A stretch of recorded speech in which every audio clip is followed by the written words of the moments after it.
As he greets the gatekeeper and pulls onto the Paramount Studios lot in a car he's owned for 35 years, you quickly see that A.C. Lyles knows a thing or two about friendship and loyalty. Hi, A.C.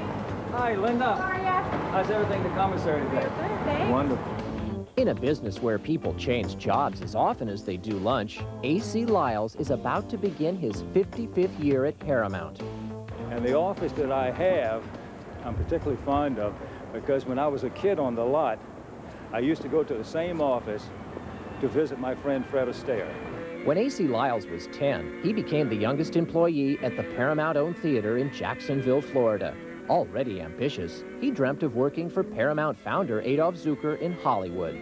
A friend remembers in a videotaped salute to Lyles. When A.C. was 14, Adolph Zukor visited Jacksonville, and A.C. asked him for a job at the studio. Mr. Zukor told him to finish high school and keep in touch. Well, that's exactly what he did.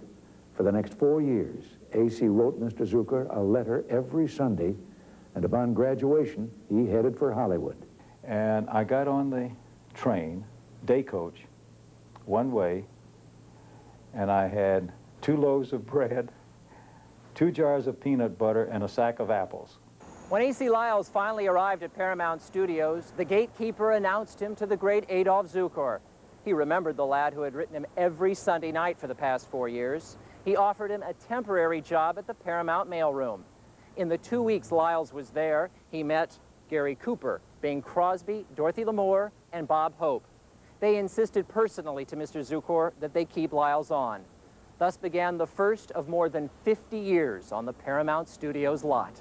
His knack for making friends earned Lyles a promotion to studio publicist. He worked on more than 70 pictures, palling around with the biggest stars of the day. When he confided to Mae West that he wanted to become a producer, she gave him a good luck penny to keep in his shoe. And years later, when Paramount announced I was going to be a producer, the first call I had was from Mae West. She said, A.C., that penny did it. She said, I told you. Lyles made dozens of westerns at Paramount, and along the way, more friends. His closest, the Ronald Reagans and the James Cagneys, who attended the wedding of A.C. and Martha Lyles. A.C. thought of Cagney as an older brother. He came from the tough side in New York, and his mother told me that his playmates, he was a youngster, would come and knock on the door, and she'd answer the door, and they'd say, Mrs. Cagney, can Jimmy come out and fight today? Years after he did Yankee Doodle Dandy, he was up at our house one night, and Yankee Doodle Dandy was on television, and we were watching it, and I suddenly realized he was kicking my foot, and I looked down, and he was trying to remember the dance steps. Dottie, you did so much with this. These days, A.C. Lyles is known as Paramount's ambassador of goodwill. Boasting 5 Rolodexes, he remains one of the best-connected people in Hollywood.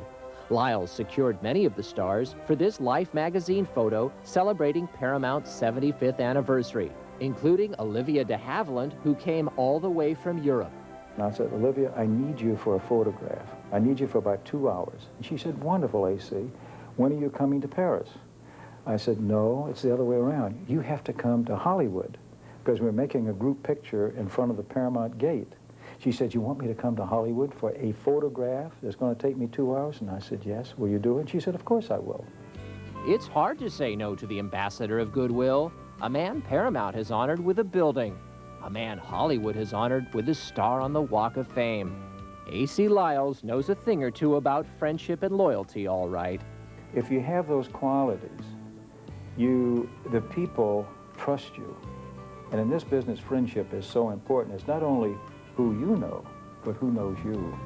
For AMC in Hollywood, I'm Peter Jones.